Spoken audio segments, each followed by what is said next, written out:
show you my greens garden, the different types of greens you can grow in Texas. This is some of my greens that I planted in a cold frame. Of course, you don't need a cold frame, but cold frames are very nice if you've planted your crop in the fall. First, I want to say that in Texas we're very lucky. We can plant our greens in two different seasons. We can plant in the spring, like March, after the vernal equinox. We can also plant in the fall. These were planted in mid-September and early October before the first frost that comes in the winter. And I do like this cold frame because when you have a crop that you've planted in the fall that's going to go through the winter, you do want to cover it if the temperature is going to get below 22 degrees. So that makes a cold frame very handy because you can just close the lid when it's going to ice or snow or get 22 or below. Also, but you don't need that cold frame, like I said. You can just cover your greens with a blanket overnight, and once the temperature is above 22 or the ice and snow has melted, then you can just take it off. So, you may wonder, well, what is this silly stuff I have on here? This is called tulle, T-U-L-L-E. It is a material you can buy at the fabric store, and it's under a lot of women's skirts. That's what makes it all fluffy, like kind of like tutus, like for ballet and stuff like that. It has little bitty netting. You can see the netting here. Little bitty holes. I prefer this over regular netting because little creatures like lizards and birds don't get caught in it. And the only reason I'm using this here is to keep sparrows off of the Swiss chard. This is Swiss chard right here. Sparrows love to eat Swiss chard leaves. It's a really crazy thing, and it really drives me crazy because I feed them all the time and they come back and repay me. So let's take that off. Okay, so let's introduce what is in the greens bed here. First of all, this is spinach. This is Bloomsdale long-standing. It is a good heat-resistant variety to plant in Texas. This is actually a parsley that got in there. One of my parsley seeds must have came up in here, but that's fine. And this is garlic chives. Again, some of my seeds got in here, so I just let them come up. And next we have oak leaf lettuce, this green oak leaf lettuce. It is also very heat resistant compared to a lot of other lettuce varieties, so it's great for Texas. There's also red oak leaf lettuce. If you take one of the leaves off, you'll see why it's called oak leaf. So you always want to take your leaves off from the outside so it's kind of oak leaf looking. Don't know if you can see that. So it looks like an oak leaf. Also with spinach, you're going to take the outer leaves off as you need them. Let me get my scissors.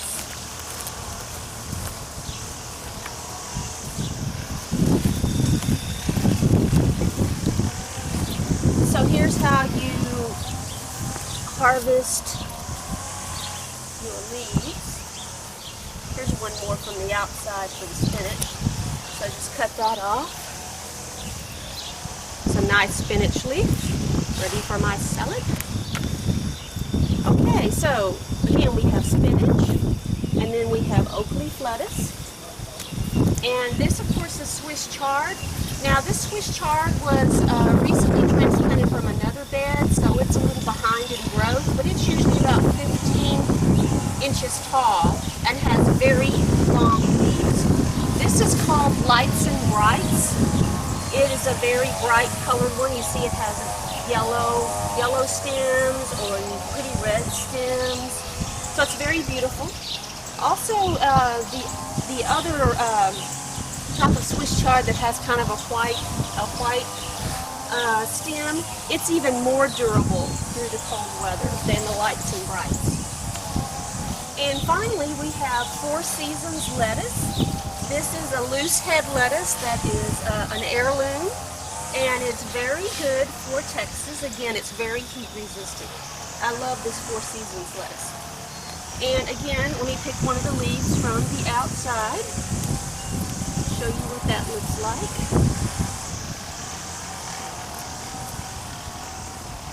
It's very pretty, and the more sun it gets, the more pretty color it gets. You see that one in the back, it has red and green on the same leaf.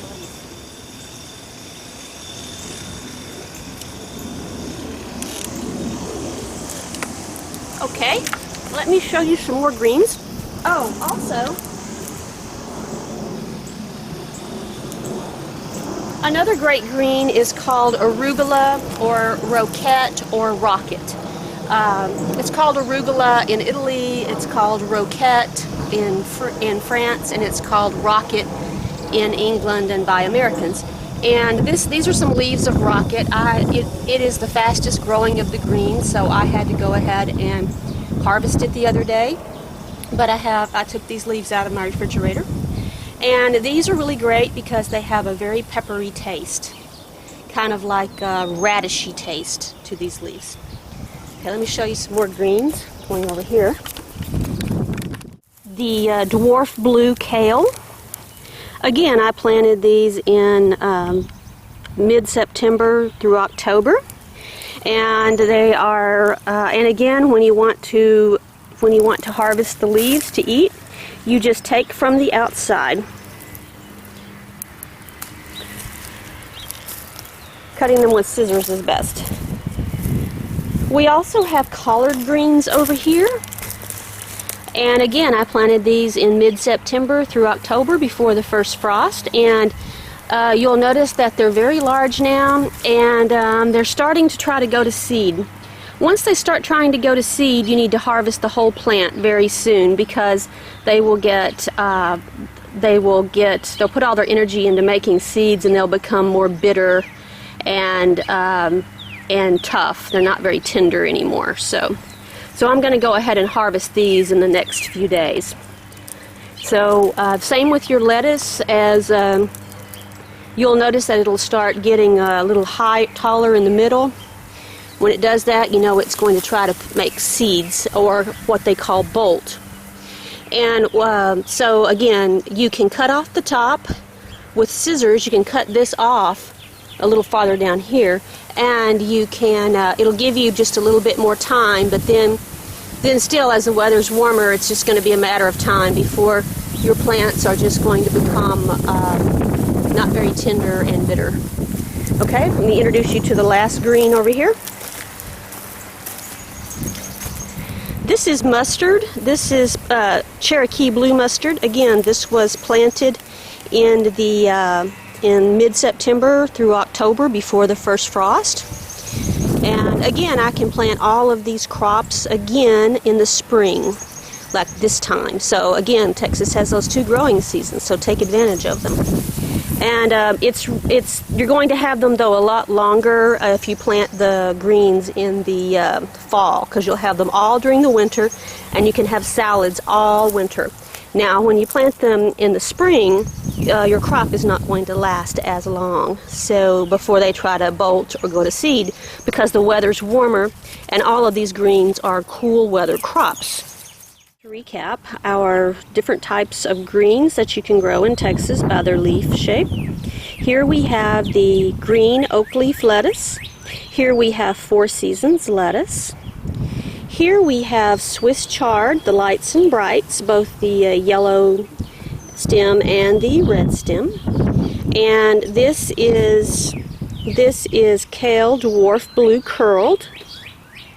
Here is Arugula or Roquette or Rocket, depending on what you want to call it. And then here is a spinach leaf. This very big one's a spinach leaf. Then this is a collard green leaf. And finally, the monster one is a mustard leaf, so mustard green. So I hope you will enjoy your greens garden. And remember that you have those two seasons in Texas. You have both you can plant in the fall for a wonderful crop all throughout the winter and early spring. And then you can plant again in the spring in March, especially like around March 21st after the vernal equinox. And I wouldn't plant much later than early April for your greens, because like I said, it just gets hotter and hotter in Texas, and the hotter it gets, the quicker that your greens will try to go to seed and bolt on you, and then they won't be very edible. So enjoy. Thank you for watching.